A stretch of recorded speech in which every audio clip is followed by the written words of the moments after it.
Action! Assalamualaikum warahmatullahi wabarakatuh. Hai teman Waalaikumsalam pemilih, warahmatullahi wabarakatuh. jumpa lagi bersama kami di acara podcast KPU Kabupaten Wakatobi dengan tema Wisdom, Wisata Demokrasi. Bersama saya, Astriani, host pada podcast di sore hari ini. Teman pemilih, podcast hari ini merupakan podcast episode kedua yang diselenggarakan oleh KPU Kabupaten Wakatobi. Dan pada kesempatan ini, bersama kita telah hadir Bapak Irfan Sakti. Iya. Beliau adalah anggota KPU Kabupaten Wakatobi yang membidangi teknis penyelenggaraan pemilu sebagai narasumber kita pada podcast hari ini. Ya.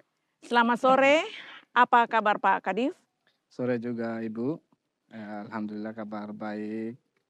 Alhamdulillah ya Pak Kadif, kita Ya. telah selesai melaksanakan pemilu dan pilkada serentak tahun 2024 yang lalu. Nah Pak Kadif, di masa non-tahapan ini, KPU secara berjenjang termasuk di sini KPU Wakatobi masih berjibaku dengan tugas-tugas rutin kelembagaan lainnya yang selalu wajib kita kerjakan, khususnya kerja-kerja di Divisi Teknis Penyelenggaraan Pemilu KPU Kabupaten Wakatobi yang merupakan tema diskusi kita pada podcast sore hari ini. Nah Pak Kadif, pertanyaan saya yang pertama dan pastinya teman-teman pemilih juga ingin tahu, kira-kira kerja-kerja apa saja sih yang dilaksanakan oleh KPU Kabupaten Wakatobi pada masa non-tahapan ini, khususnya di Divisi Teknis Penyelenggaraan Pemilu. Silakan Pak Kadif. Ya baik, terima kasih Ibu host. Teman-teman pemilih dan teman-teman partai politik yang saya banggakan. Benar sekali Bu, kita kemarin alhamdulillah kita berhasil dan sukses menyelenggarakan pemilu dan pemilihan kepala daerah dalam tahun yang sama. Ya, itu menjadi prestasi besar untuk kita di KPU Kabupaten Wakatobi. Alhamdulillah di pilkada kemarin kita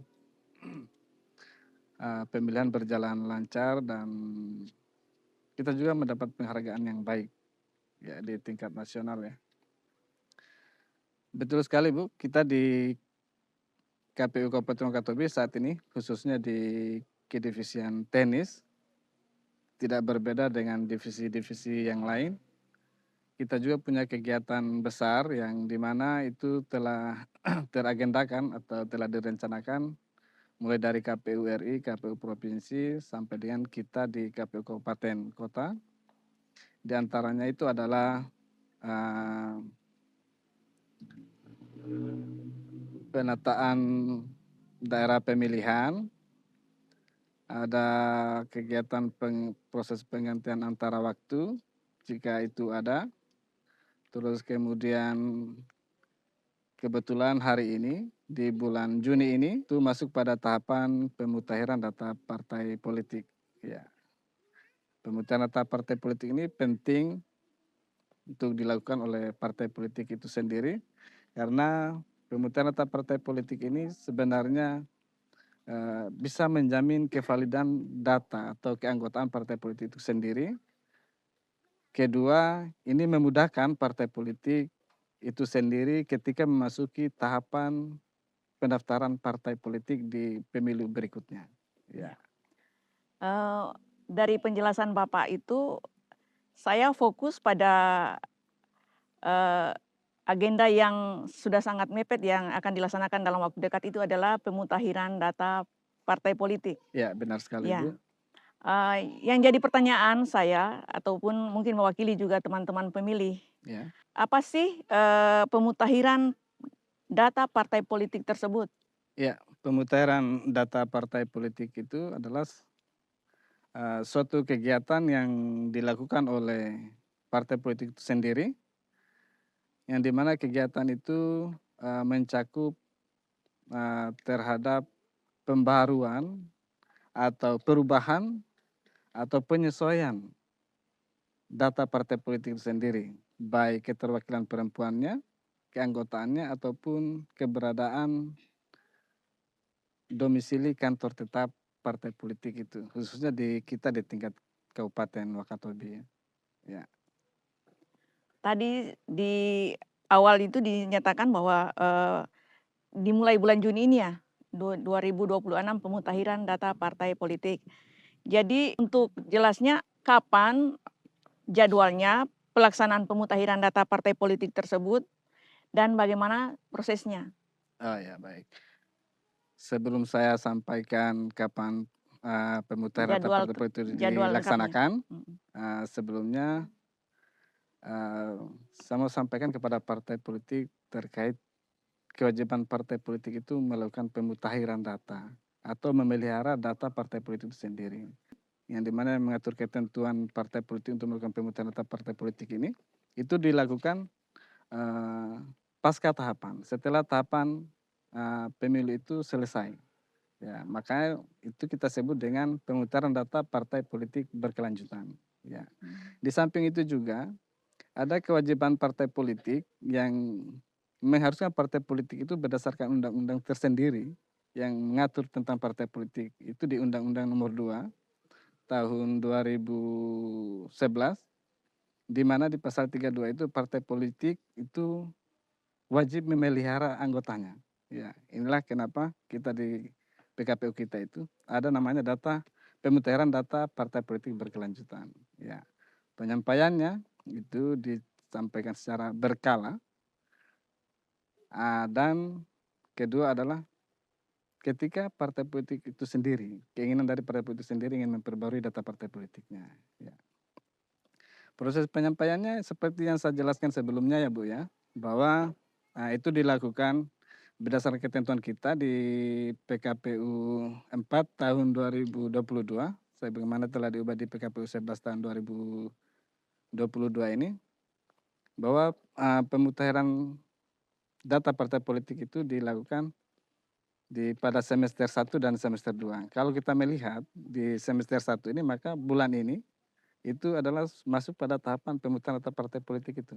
Oh, terima Ya, kasih. dan penyampaiannya itu 3 hari sebelum berakhir kalender di bulan Juni itu. Atau kalau kita menghitung, itu maka penyampaian pemutahiran data partai politik itu dilaksanakan di tanggal 25 bulan Juni 2026 ini. Untuk semester 1 ya. Semester 2 nanti di Desember di 2026. Ya. Makasih Pak. Jadi dari penjelasan Bapak bahwa bisa diambil kesimpulan bahwa yang memutakhirkan data partai politik itu bukan KPU Kabupaten Wakatobi ya, Ya, tetapi partai politik itu benar sekali tersendiri. Bu. Ya. Jadi yang menjadi pertanyaan, apa saja yang harus dimutakhirkan oleh partai politik tersebut? Ya, tadi sempat saya singgung sedikit ya. Yang dimutakhirkan itu adalah pengurus partai politik itu sendiri, datanya partai politik itu sendiri, terus kemudian keterwakilan perempuan pada partai politik itu sendiri, dan domisili partai politik. Kan tidak semua partai politik, kalau kita melihat kita di Kabupaten Wakatobi ini, tidak seluruh partai politik peserta pemilu 2024 kemarin itu memiliki kantor sendiri. Rata-rata itu mereka memiliki menyewa bangunan sebagai kantor. Ya, bisa saja itu berubah domisilinya karena masa sewa habis, atau bisa saja ada pengurus partai itu sendiri yang telah meninggal dunia, bisa jadi, atau tidak memenuhi syarat lagi menurut ketentuan yang diatur dalam partai politik itu sendiri. Ya. Terus yang terpenting kira-kira apa yang menjadi sanksi apabila partai politik tersebut tidak melakukan pemutakhiran datanya dan tidak menyampaikannya? Kira-kira apa sanksinya dan apakah partai politik itu bisa digugurkan atau bagaimana? Kalau sanksinya nggak ada, pemutahiran data partai politik ini penting dilakukan partai politik untuk menjamin data partai politik itu sendiri, kevalidan data partai politik itu sendiri. Ya. Ya, terima kasih dari penjelasan Bapak. Di sini bisa kita ada pencerahan terkait pemutakhiran data partai politik, Ya. apa itu namanya partai politik berkelanjutan, kapan pelaksanaannya, apa-apa saja yang dimutakhirkan. Untuk penutup pada podcast pada hari ini Pak Kadif, mohon closing statement. Ya, ya terima kasih sebagai kalimat penutup dari kami KPU Kabupaten Wakatobi. Dalam momen ini, dalam kesempatan ini kami ingin menyampaikan kepada peserta pemilu, khususnya untuk partai politik di tingkat KPU Kabupaten Wakatobi, masa penyampaian pemutahiran data partai politik itu pada bulan Juni ini, penyampaiannya tanggal 25/2026 ini ya. Juni 2026 ini maksud saya. Ya. Sebaiknya partai politik itu melakukan pemutahiran. Khusus kita di Kabupaten Wakatobi ini Bu ya, tidak seluruh partai politik di tingkat Kabupaten Wakatobi ini memiliki atau dapat mengakses sipolnya. Karena beberapa partai politik di tingkat kabupaten ini ada juga akses sipolnya itu dipegang oleh provinsi. Bahkan justru lebih banyak akses sipol itu dipegang oleh partai politik di tingkat pusat. Ya. Nah, jadi ketika ada perubahan data atau pengurus atau domisili kantor tetapnya itu berpindah, itu kami berharap di kesempatan ini di bulan Juni 2026 ini untuk melakukan pemutahiran data partai politik secara berkelanjutannya di semester 1 ini pada tanggal 25 Juni 2026. Teman pemilih, itu tadi bincang-bincang kita bersama Bapak Irfan Sakti, Ya. anggota KPU Kabupaten Wakatobi, Ketua Divisi Teknis Penyelenggaraan KPU Kabupaten Wakatobi, terkait pemutahiran data partai politik. Semoga informasinya bermanfaat, terkhusus bagi partai politik di Kabupaten Wakatobi. Terima kasih atas kesempatannya pada sore hari ini. Teman pemilih, demikianlah bincang-bincang kami bersama Bapak Irfan Sakti, anggota KPU Kabupaten Wakatobi yang membidangi teknis penyelenggaraan pemilu. Kepada Bapak Irfan Sakti, saya mengucapkan terima kasih atas kesempatannya. Semoga informasi yang disampaikan oleh Bapak bermanfaat bagi kita semua, khususnya partai politik di Kabupaten Wakatobi. Sebelum saya akhiri, saya mengajak teman pemilih untuk memfollow, like, dan komen seluruh konten KPU Kabupaten Wakatobi di kanal media sosial KPU Kabupaten Wakatobi yang ada di YouTube, Facebook, Instagram, dan TikTok. Demikian podcast episode kedua ini. Saya Asriani pamit undur diri. Sampai jumpa pada podcast KPU Kabupaten Wakatobi episode berikutnya. Assalamualaikum warahmatullahi wabarakatuh. Salam KPU melayani.